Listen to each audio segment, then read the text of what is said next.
ऐन निवडणुकांच्या तोंडावर पुणे मनपा वारे माप पैसा उधळत असल्यामुळे स्थानिकांकडून संताप व्यक्त होतोय। मेट्रोसाठी फोडण्यात येणाऱ्या उड्डाणपुलाला आता विद्युत रोषणाई करण्यात येणार आहे। त्यासाठी पालिकेने तब्बल 2 कोटींचा खर्च केलाय। सिंहगड रस्त्यावरील राजाराम पूल चौक ते फन टाइम थिएटर दरम्यान हा पूल आहे। नव्याने उभारलेला उड्डाण पूल तब्बल 66 ठिकाणी फोडणार आहेत। असं असतानाही पुणे महापालिकेच्या विद्युत विभागाने 2 कोटींचा प्रस्ताव दिलाय आणि या प्रस्तावाला पालिकेच्या स्थायी समितीनेच मंजुरी दिली। त्यामुळे पुन्हा एकदा पुणे महापालिकेच्या कामकाजावर सवाल उपस्थित होतो।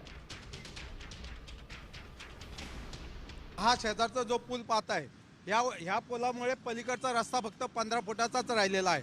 आता हे काम चालू असताना ह्या 15 फुटातून अख्खी वाहतूक जाणार आहे, त्यावेळी आमचे काय हाल होणार आहेत हे आम्हाला माहिती आहे। याचा यांनी कुठेही काडी मात्र विचार केलेला नाहीये।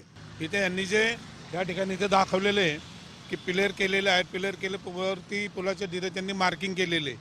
मार्किंग करताना पूल हा जवळजवळ 40% ब्रिज हा त्या बाधित होऊन ह्याच्यावर जो आता लाइटिंगचा खर्च त्यांनी केलेला आहे हा पूर्णपणे पाण्यात जाण्याची शक्यता आहे। पूर्व तुमचं नियोजित असताना तुम्हाला जर परत पूल बंद करून किंवा त्याला म्हणजे हा पूल पाडून जर तुम्हाला असं जर डेव्हलपमेंट करायची असेल तर ही पूर्णतः चुकीच्या पद्धतीने चाललंय।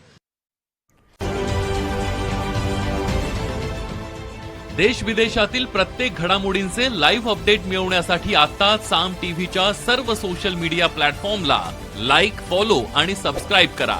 तसंच सर्व नोटिफिकेशनसाठी बेल आयकॉन प्रेस करायला विसरू नका।